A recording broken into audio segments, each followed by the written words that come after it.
আসসালামু আলাইকুম জনগণ, আওয়াজ উঠা বাংলাদেশ চ্যানেলের পক্ষ থেকে আমি স্বাধীন আছি আপনাদের সাথে স্বাগত জানাচ্ছি আমাদের নিয়মিত আয়োজন জনতার আওয়াজ অনুষ্ঠানে। আমরা আজকে দুটো বিষয় নিয়ে কথা বলবো। একটা হলো বাংলাদেশে সাংবাদিক বা যেটাকে আমরা যদি স্যাটায়ারলি বলি হামবাদিক, আর আরেকটা হলো সাক্ষাৎকার প্রদান করা, যেটা আমরা বিভিন্ন মিডিয়াতে দেখে থাকি যে একজন সাংবাদিক একজন প্রত্যক্ষদর্শী থেকে সাক্ষাৎকার নেয়, ইন্টারভিউয়ার। আমরা ইংরেজিতে যদি বলি ইন্টারভিউয়ার, আর বাংলায় যদি বলি সাক্ষাৎকার প্রদানকারী। দুটো বিষয় নিয়ে কথা বলার আগেই বলে নেই, বাংলাদেশে বর্তমান সময়ে খুব বড় একটা অংশ তারা সারাদিন মোবাইল নিয়ে ঘুরে বেড়ায় এবং বিভিন্ন জায়গায় সংবাদ সংগ্রহ করে। আর একটা অংশ আছে যারা ক্যামেরা দেখলেই যাদের কথা বলতে মনে চায়। আমরা ইদানিংকালে সামাজিক যোগাযোগ মাধ্যমে যদি নজর রাখি তাহলে আমরা দেখতে পাবো একটা বড় অংশ ক্যামেরা দেখলেই তাদের কথা বলতে মনে চায়। সে জানুক না জানুক, সেটা সম্পর্কে তার ধারণা থাকুক না থাকুক, সে কথা বলতে স্বাচ্ছন্দ্য বোধ করে এবং সে এগিয়ে এসে কথা বলে। এই দুইটা বিষয় নিয়ে আমরা কথা বলার চেষ্টা করব। প্রথমে আমরা সাংবাদিক নিয়ে কথা বলি। সাংবাদিক, সংবাদ মাধ্যম, আমরা যতটুকু জানি একটা দেশের লুকিং গ্লাস, আয়না বলা হয়। দেশের একটা আয়না হিসেবে অভিহিত করা হয় সাংবাদিকতাকে বা সংবাদ মাধ্যমকে। সংবাদ মাধ্যম থেকে একটা দেশের সার্বিক পরিস্থিতি জানা যায়।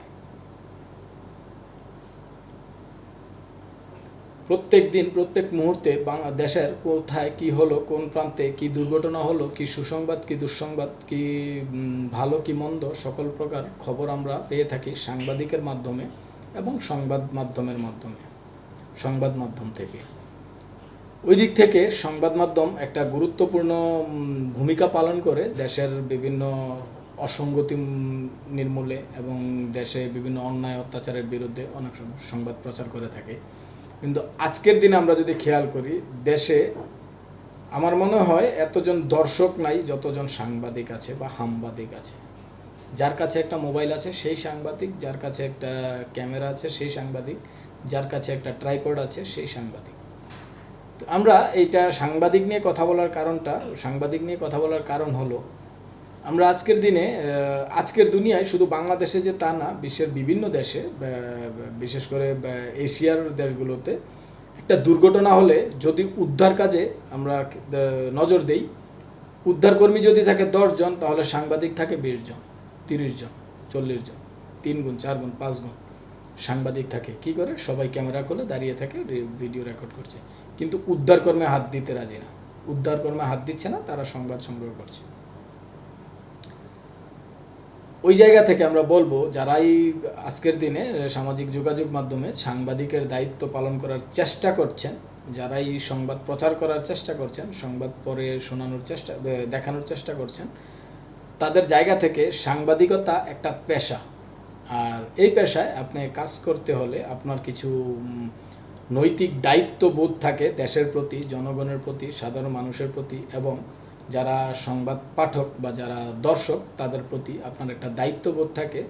আপনার সেই দায়িত্ববোধ অবশ্যই আপনার মধ্যে থাকতে হবে এবং সংবাদ প্রচারের ক্ষেত্রে আপনার মধ্যে মনুষ্যত্ব থাকতে হবে। মানুষ হিসাবে আপনি আপনার সর্বোচ্চ ভালো মানসিকতার পরিচয় দিতে হবে। কারণ আপনি একটা সংবাদ প্রচার করার আগে আপনি বিবেচনা করতে হবে সংবাদটা কিভাবে, কেন প্রচার করবেন, এটা প্রচার করলে কি উপকার হতে পারে, কি অপকার হতে পারে, এটা থেকে কেউ উপকৃত হবে নাকি কেউ অপকৃত হবে, অথবা এই সংবাদটা কারো ইমোশনে হিট করে কিনা বা সেন্টিমেন্টে আঘাত করে কিনা, কারো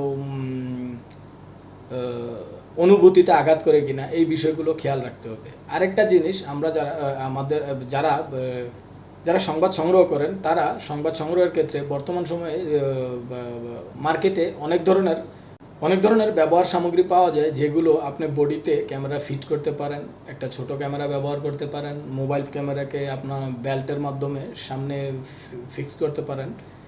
সেক্ষেত্রে হবে কি, আপনি যে দুর্ঘটনার ভিডিও করছেন সেই দুর্ঘটনায় আপনি নিজেও একজন উদ্ধারকর্মীর দায়িত্ব পালন করতে পারেন, একজন উদ্ধারকর্মী হিসাবে কাজ করতে পারেন।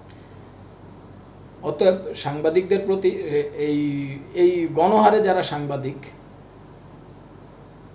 গণহারে যারা সাংবাদিক বা সাংবাদিকের মতো অ্যাটিটিউড দেখাতে চাচ্ছি বা নিজেকে সাংবাদিক হিসেবে জাহির করতে চাচ্ছি, সেই জায়গা থেকে সরে এসে সাংবাদিকতা কি, সাংবাদিকতাকে কেন করতে হবে, সাংবাদিকতা করার কিছু রুলস রেগুলেশন এবং আপনার সাংবাদিকের দায়িত্ব কর্তব্য সম্পর্কে আগে অবগত হতে হবে, পরবর্তীতে আপনি সংবাদ সংগ্রহ করুন এবং প্রচার করুন। আর আমরা সাক্ষাৎকার প্রদানকারীদের ক্ষেত্রে যদি আসি, আমরা বর্তমান সময়ে বাংলাদেশে অহরহ কন্টেন্ট ক্রিয়েটার যারা বিভিন্ন জায়গায় বিভিন্ন বিষয়ে সাক্ষাৎকার নেয়, বিশেষ করে দেশের যে কোনো ধরনের বিশৃঙ্খলার ক্ষেত্রে একটা মিছিল হচ্ছে, একটা মিটিং হচ্ছে, একটা দুর্ঘটনা হয়েছে, সেখানে পথচারীদের থেকে, সাধারণ মানুষদের থেকে একটা সাক্ষাৎকার নিয়ে থাকে। সাক্ষাৎকার যারা দেয়, আমার কথা তাদেরকে নিয়ে, সাক্ষাৎকার যারা নিচ্ছে তাদেরকে নিয়ে নয়, যারা সাক্ষাৎকার নিচ্ছে তাদেরকে নিয়ে প্রশ্ন নয়, প্রশ্নটা হচ্ছে যারা সাক্ষাৎকার দিচ্ছে তাদেরকে নিয়ে।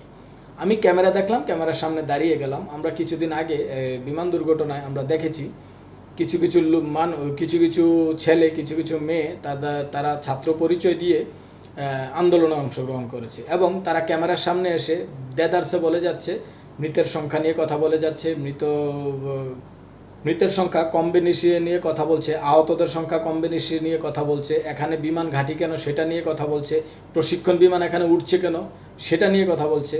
আবার কেউ সরকারের দায়িত্বশীলতা নিয়ে কথা বলছে।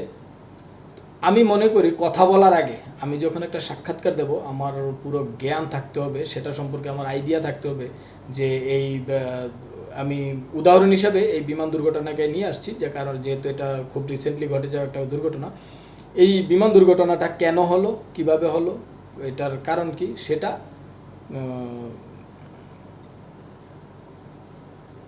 ইনভেস্টিগেশন করে দেখবে প্রশাসন, আইনশৃঙ্খলা বাহিনী।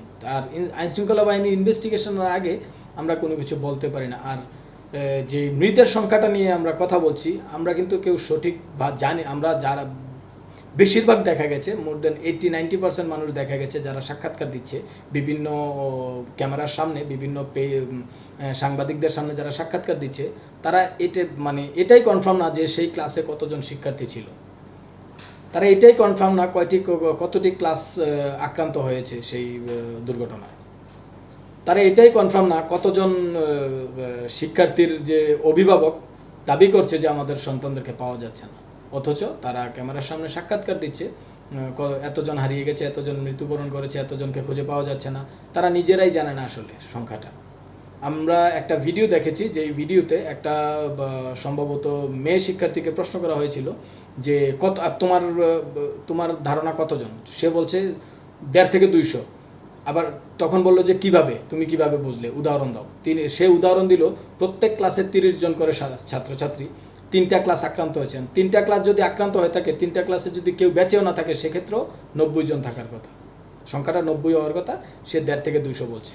এবং সে দাবি করছে তার কাছে লিস্ট আছে। যখন সাংবাদিক প্রশ্ন করলো যে সেই লিস্টটা কোথায়, সে দাবি করছে এটা আমার কাছে নেই, বড় ভাইয়ের কাছে আছে। তাহলে তুমি কেন সাক্ষাৎকার দিতে এসেছো? অতএব আমরা এই দুইটা বিষয় যদি আমরা দেখি, সাংবাদিক এবং সাক্ষাৎকার প্রদানকারী, ইন্টারভিউ যিনি দিচ্ছেন এবং ইন্টারভিউ যিনি নিচ্ছেন, দুজনকেই তার জায়গা থেকে দায়িত্বশীল হওয়া উচিত, দায়িত্বশীল আচরণ করা উচিত। যে আমি যে সাক্ষাৎকারটা নিচ্ছি বা যার থেকে সাক্ষাৎকারটা নিচ্ছি, তার কাছে বিশ্বাসযোগ্য তথ্য আছে কিনা, সে বিশ্বাসযোগ্য তথ্য দিতে পারবে কিনা। আর যিনি সাক্ষাৎকার দিচ্ছেন, তিনি সাক্ষাৎকার দেওয়ার আগে অবশ্যই মাথায় রাখতে হবে, বিবেচনা করতে হবে আপনার কাছে কতটুকু তথ্য আছে, আপনি কতটুকু জানেন, কতটুকু তথ্যের সত্যতা কতটুকু। অতএব আমরা অনুরোধ রাখবো, যারাই বর্তমান সময়ে ডিজিটাল মিডিয়ার যুগে আমরা অনেকেই সংবাদ নিয়ে কাজ করি, যেমন আমি নিজেও বিভিন্ন সময় বিভিন্ন বিষয় নিয়ে বকবক করে থাকি, সেই ক্ষেত্রে আমি নিজেও মনে করি আমাদের জায়গা থেকে দায়িত্বশীল আচরণ করা উচিত। আমাদের জায়গা থেকে প্রত্যেককে নিজ নিজ দায়িত্ব বজায় রেখে কথা বলা উচিত, এবং কথা বলার ক্ষেত্রে অথবা অন্যের কথা রেকর্ড করার আগে অবশ্যই বাছাই করা উচিত যে কতটুকু সত্য কতটুকু মিথ্যা, সেটা যাচাই বাছাই করে অনলাইনে প্রকাশ করা উচিত। ধন্যবাদ সবাইকে। ভালো লাগলে একটা লাইক দিয়ে যাবেন, সাবস্ক্রাইব করে পাশে থাকবেন। আসসালামু আলাইকুম।